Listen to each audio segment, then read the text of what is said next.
வீட்லேயே எப்படி cheesy and க்ரீமியாக ப்ரெட்டில் பீஸா செய்யுதுன்னு இந்த வீடியோவில் பார்க்கலாம். நம்ம சேனல் இன்னும் சப்ஸ்கிரைப் பண்ணலன்னா சப்ஸ்கிரைப் பண்ணிவிட்டு பாருங்கள்.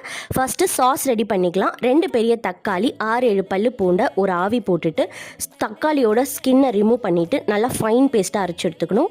அப்புறம் ஒரு பேனில் ஒரு துண்டு பட்டர் சேர்த்துட்டு நம்ம அரைச்ச டொமேட்டோ பியூரி, 1/4 ஸ்பூன் வெறுமிளகாய் தூள், 1/4 ஸ்பூன் மிளகுத்தூள், 1/4 ஸ்பூன் உப்பு, 1/4 ஸ்பூன் சர்க்கரை, 1/2 ஸ்பூன் ஆரிகனோ சேர்த்து 2 நிமிஷம் சாட்டே பண்ணிங்கன்னா பீஸா சாஸ் ரெடி.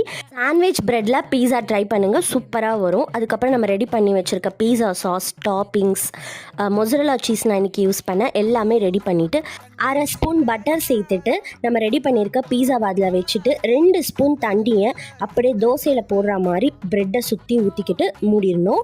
இப்படி நீங்கள் தண்ணி ஆட் பண்ணலைன்னா ப்ரெட்டு தீஞ்சு போயிடும், ரொம்ப ஹார்டாகிடும். இந்த மெத்தடில் செஞ்சிங்கன்னா சாஃப்டாக ஜூஸியாக க்ரீமியாக வரும் பீஸா. கண்டிப்பாக ட்ரை பண்ணிவிட்டு எப்படி இருந்ததுன்னு கமெண்ட்டில் சொல்லுங்கள். இந்த பீஸா பிடிச்சிருந்தா ஒரு லைக் பண்ணிக்கோங்க.